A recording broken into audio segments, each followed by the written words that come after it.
b4, bishop b2. You're already used to this. Now, technically, we can give this up and take here. So I'm still going to play just e3. Knight on g6. There's a good theory that you should play h4, h5. And it seems that our opponent is a cow enjoyer. I can't say that this opening is going to be fantastic right here. It seems like what we're doing is possibly going to work out quite well. Let's just take all the space.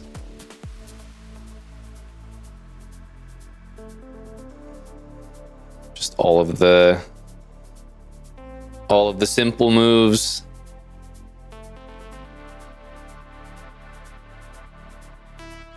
Okay, we got a lot of space. We can even continue it with something like e4.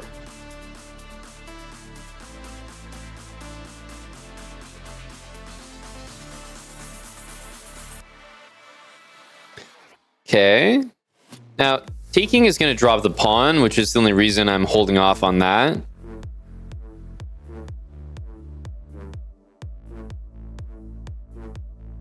And we do want to trade light squared bishops, so I think this will ever so slightly be in our favor. Let's repurpose our queen, and now I don't really mind castling.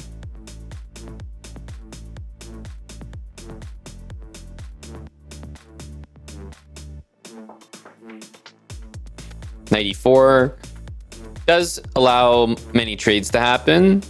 We're getting some light squared pawns, some dark squared bishops, so this could benefit me.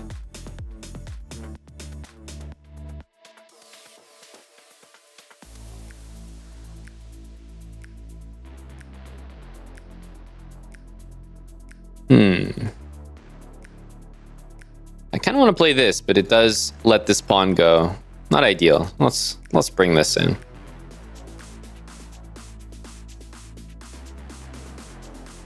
G4, king G2 could be good.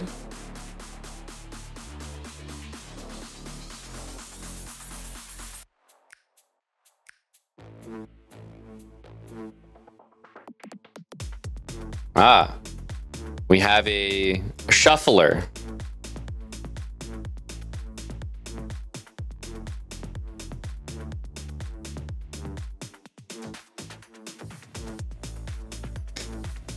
Well, we're gonna have to open things up somehow, right? It could be quite good.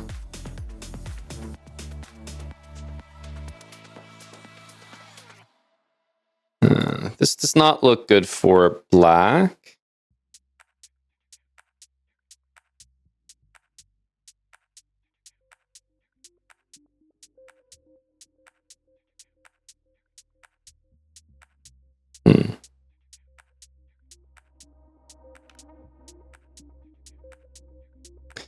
Knight f5 looks like a nice square. Rook c1 also. I don't think that is a good move, but I suppose to some degree we have to understand it. Bring the knight in.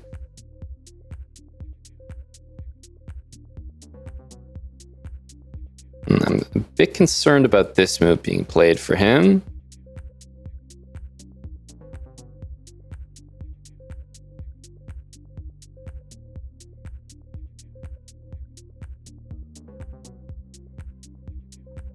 That is not going to be it. Backwards knight move. And yeah, at this point, the position I think is a little bit out of reach. Let's take that. And I think in these situations, you know, taking always feels pretty nice to just get rid of the only piece that's actually out and about. GG. Kind of a strange opponent. Didn't really do anything. Played the cow, I think, in the opening. And yeah, h4, h5 always tends to work pretty well there. So these games, I mean, what can you learn? We basically just take a ton of space, and I was just conscious to trade the right bishops based on how the pawns were. And at some point, he was really just shuffling back and forth. So we just got a massive advantage. Let's play bishop b2, threatening the center pawn. A lot of people play d6. It is, I think, you know, at lower ratings, you want to make sure you're finding all the tactics. As you get higher and higher, this type of game is the most common. It's the one you need to understand. You need to know how to play it, what to do. Okay, so the pawn is hit. We can certainly go forward, but it seems like the knight wants that to happen. So I will actually play a3 here, which is unusual for me. Castle. And now it feels like a pretty good time for this move.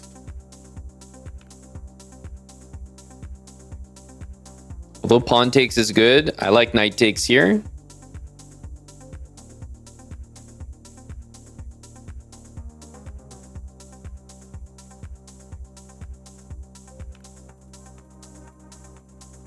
Which one do we choose? Feels like the rook might have more of a future on the c file here.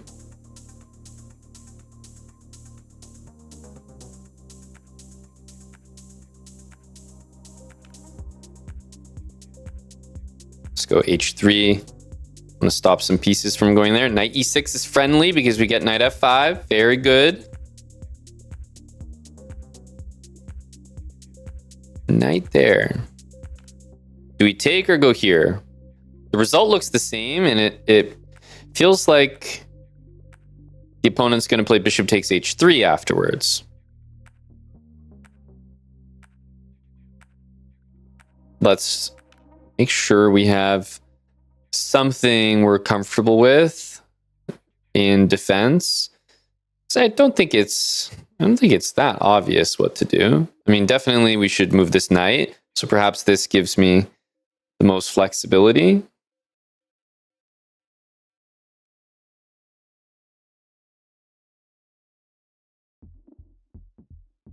I don't know. It looks like there could be some danger to that.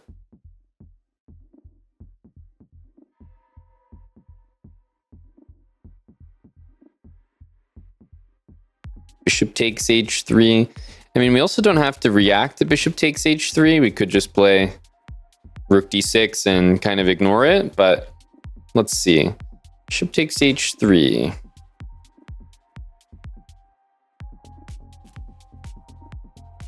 Okay. We'll start with a threat. And I say threat because, yeah, if you give the queen away, then it will definitely be a problem.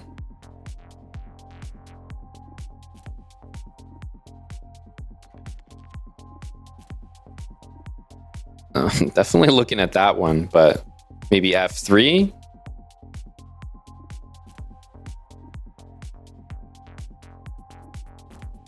All right. I'm on the run here.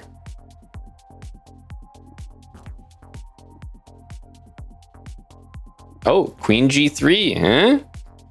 Hey, that does the trick. That does. I mean, if we go here, we're maybe gonna make a draw. Oh, he didn't take. Kind of thought that. I mean, it was so intentional. Queen g3. I had to give him some credit there. Knight e1. Jeez, Louise. What? He's backdooring me here. Knight e1. I guess knight g2. You kind of have to stick with it now.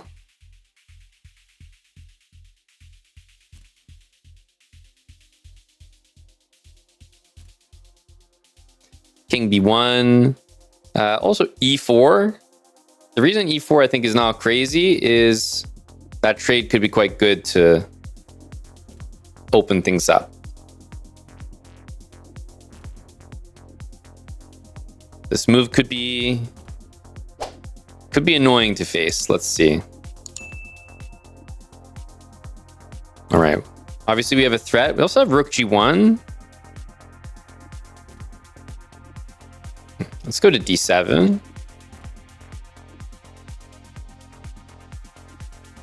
Now we want to take this.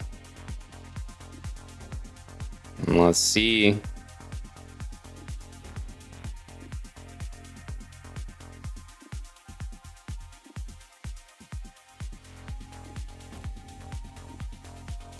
I think a4, b5. Now we should pre-move that, of course.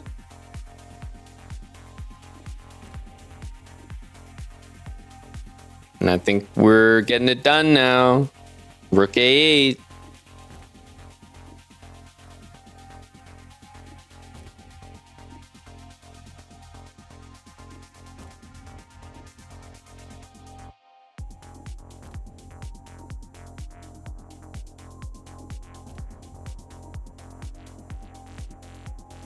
And we all love a good checkmate pattern, don't we? We all love a good checkmate pattern. GG. Holy, minus 127. That guy is going to be excited when he gets his rating back later. He just unlocked the cheat code. He's going to hit a high rating, you know, whatever it is, 1600. Boom, 127 points are going to show up. Not bad, not bad. Genius maneuvers here. Yeah, I really think this position, very, very common. Very likely you're going to see this all the time. And I have to say, bishop h3, for sure it ended up working because we remember queen g3, queen takes d6 was playable. And although taking is correct here, I couldn't really see the move that would bring the next piece over to defend. That's what I wasn't sure about. Now, it's also not really a threat after this because, I mean, I guess knight g4, so maybe rook d4 or something. I really wanted to sack here, but again, no piece can really move because it's not like the position had any threats, but all the moves I wanted to do allowed something to happen. So it was a little uncomfortable to play. Oops. Yeah, so we did f3, and then this move for sure is winning because of exactly this. And he did it all, but then he didn't take the rook, and that's the only reason that we got back in the game here. b4, bishop b2. Okay, we do take. And no serious blunders here. Black's probably going to play these moves. We'll jump back with the bishop, bishop b2, c4. And this is the way we want to play.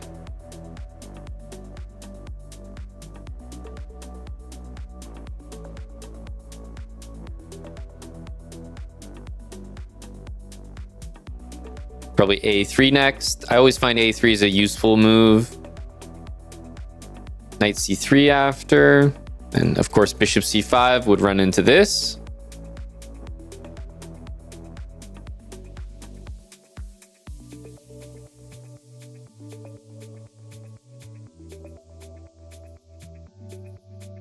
We can do this. It will result in d5, so needs to be carefully considered, but I think, yeah, d4 is correct. After this, what I might do is play e4. e4 and try to take over the center. Knight e7. Well, speaking of taking over the center, we could try e4 directly.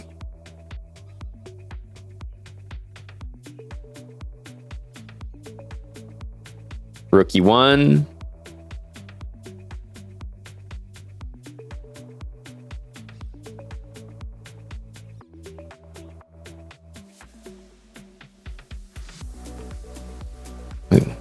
G3, take control of some squares here. King h2, queen d3, maybe even f4. I'm liking the position.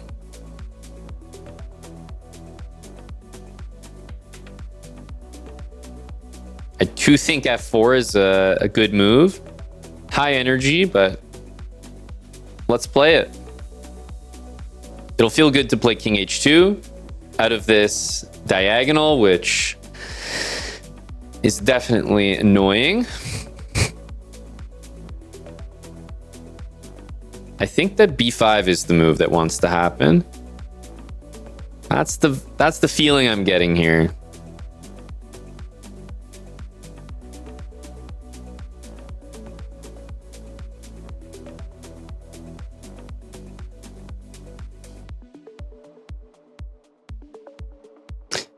The knight here is not great. Let's move the king out of the way. Just a good habit to be in.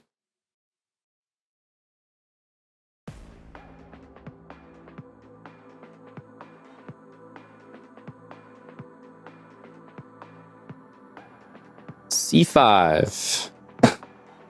Important question now. It looks like e5 could be playable with e6 next.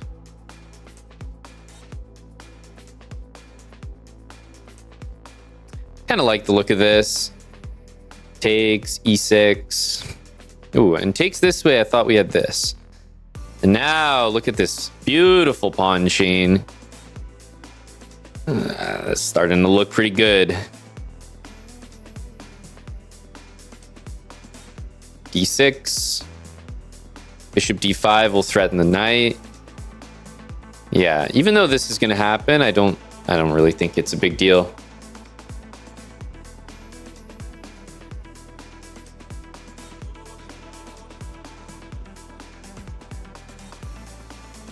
Let's start with this. I think the knight should have to drop back here, or we'll win it for free. e6 next looks like a really tempting move. I don't know that it works, but it does look tempting. Let's take here. And e6, queen h6. Ay, ay, ay. This is just going to be nasty.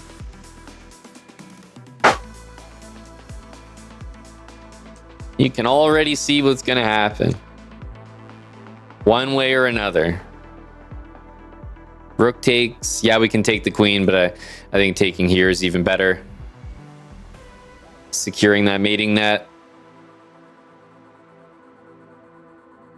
And that's going to be it. GG. Let's go b4. Our next move, bishop to b2. And with f6, we can say that this pawn is actually threatened, which means we are going to defend.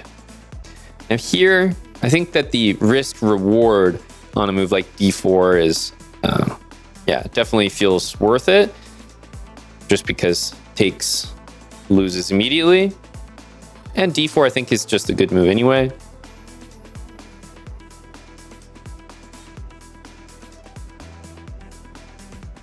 Take this one. And we do need to watch out for this. Bishop c4, there's d5. I think what we might do is bring this queen over here. Just think about the best way to do this. Because the knight's also coming into f4, so we need to be moderately thoughtful. I think knight here, bishop here does not even make a threat because of bishop c4. Knight e2 in long castle, or bishop e2 in long castle. I think the bishop.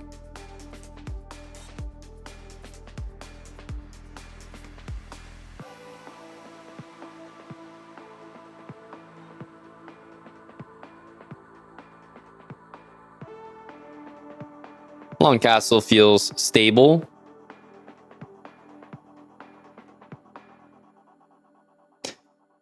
Well, damn, that looks like a pretty tempting move, I have to say.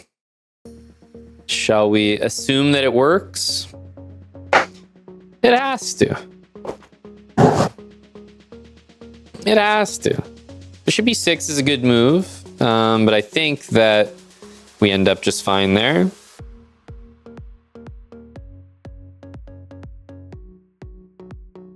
Up a piece, which is... that's what we want.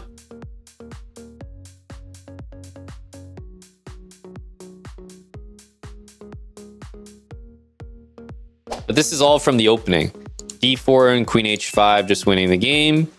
And b6 is not the move.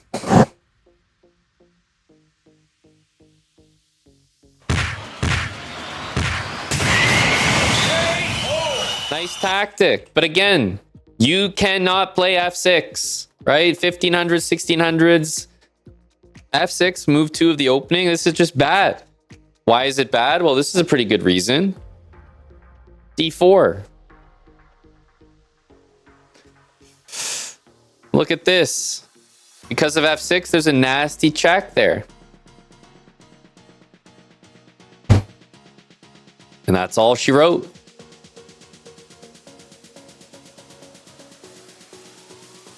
All right, here's bishop b2. Let's prepare e3 quickly. Oh, no, it's just going to be... Okay. Again, we are completely winning. Oh, my goodness. What a goddamn disaster of a game. What the... How do you lose a piece, the center pawn, and a rook in a span of like 5 moves? What the hell? Dude, this is rough. This is really rough stuff.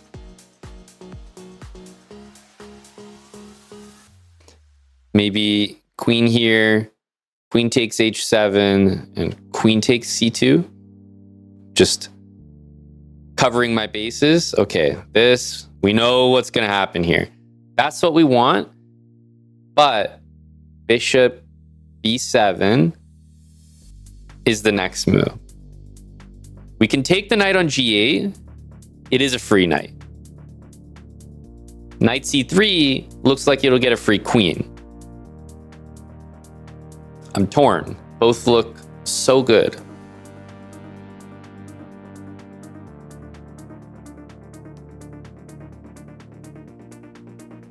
I think we go for it all. We start with this one.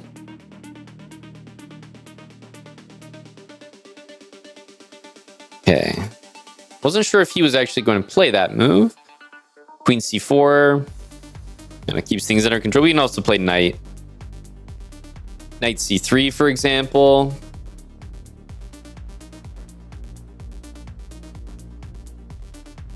I feel like knight c3 is just simple.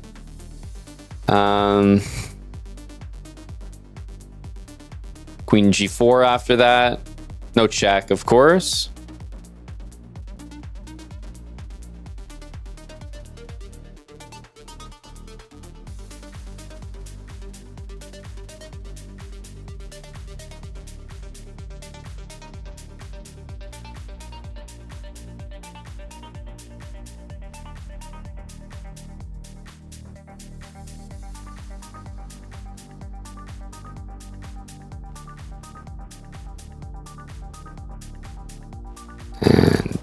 I'm just going to say bishop takes e2, not quite possible.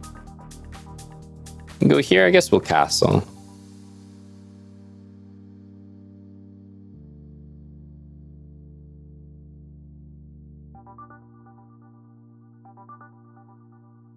Take this one. Take this one. That's a lot of material. Rook takes f6 is happening. And then, of course, this bishop is loose as well.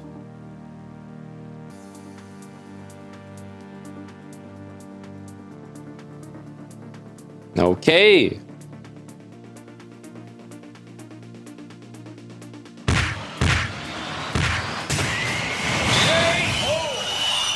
Yeah, we'll take a KO for that one. That's too much, man. Blundering the knight, blundering the pawn, blundering this. We're in 1500s here. I'm not expecting this to be the case anymore. Bishop b2. Oh, this position is getting very familiar.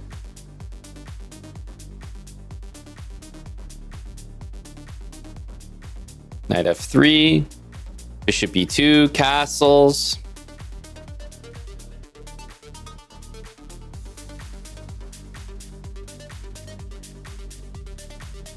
Okay, the pawn is hit. I think this will be an a3 moment. Again, I've maybe normally played b5, but there is an a pawn there, so I'll respect that enough.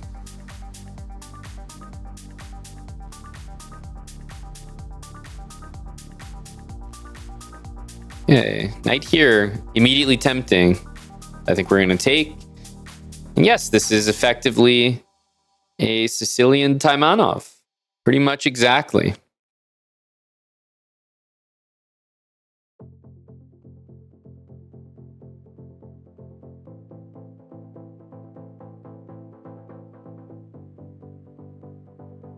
Go knight d4. Queen c2 looks like a good move. Here we are also technically winning this pawn.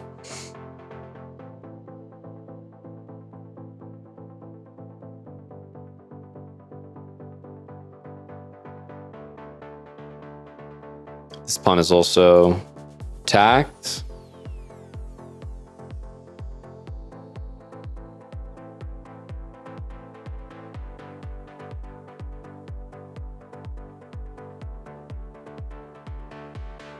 What to do? What to do? Feels like after f4 that we have bishop g4 most of the time. So we could just play rook takes b7. It's a little bit greedy, not gonna lie. But I suppose that's the name of the game.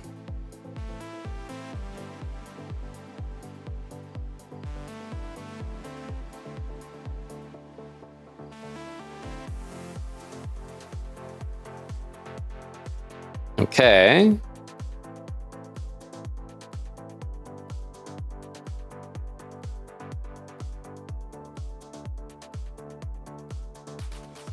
Bring the king up. We have d4.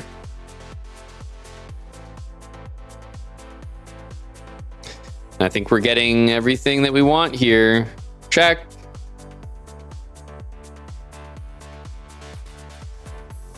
There's always rook c5.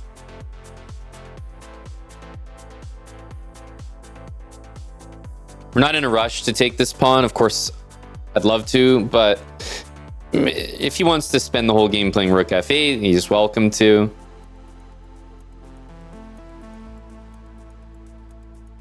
Rook takes this pawn, king takes here, and that will be another win.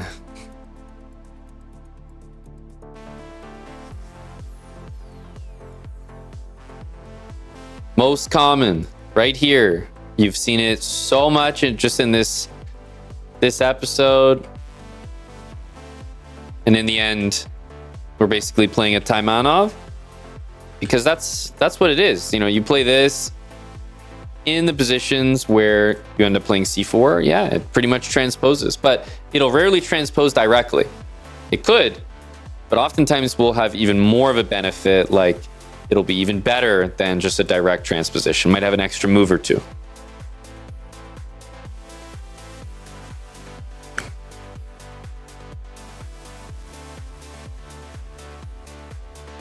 Okay, well, we can see what move wants to be played here.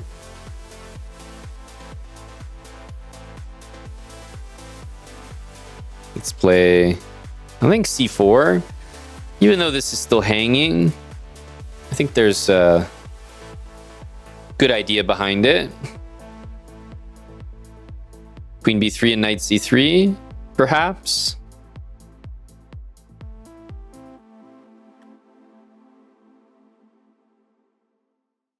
Ooh, forgot this one was with a check. First kind of technically, move we don't really want to see. Knight back. I like b5, also because it's hanging, so makes extra sense here.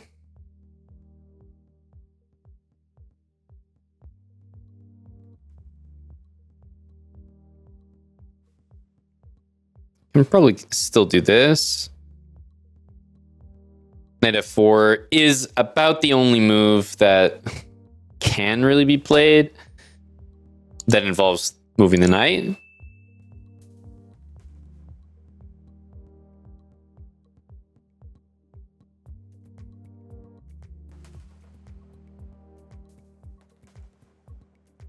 And I think I will probably take here. May need to move our queen. There's also bishop c4. And time to get castled. But yeah, we really should have lost our pawn with check there. So consider this a little bit fortunate here.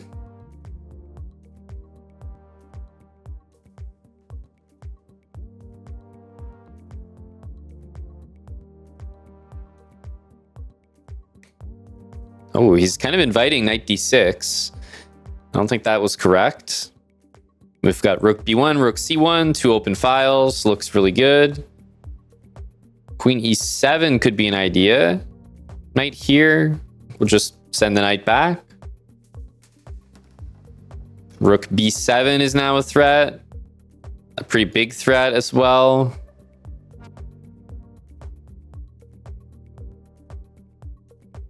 Queen e6, knight d6, king f8. You know, take your pick with a great knight discovery. I think knight f5 and rook g7 might be the end of the game there.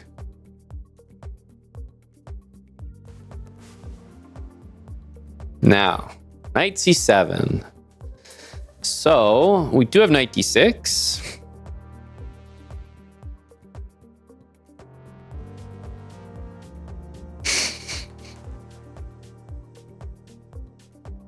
We also have just the simple rook b8. And I say simple because I feel like this is potentially a threat, and king f7 loses instantly. So I don't really know what he's going to do. One of those situations where all you have to do is make an improving move and hand the position back and say, good luck. I don't really know what you're going to play. Here, looks like game over. Queen d7, rook b8. And that'll be a nice game to hit 1700 in the B4 speed round.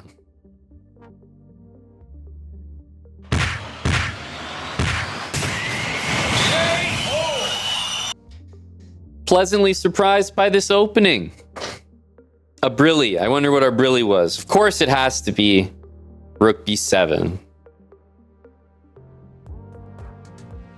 Has to be. There's literally no other way to do it.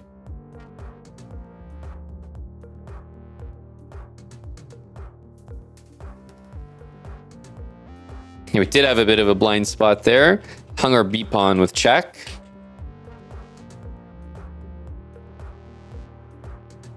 It's got to be this one. Let's see. What is it?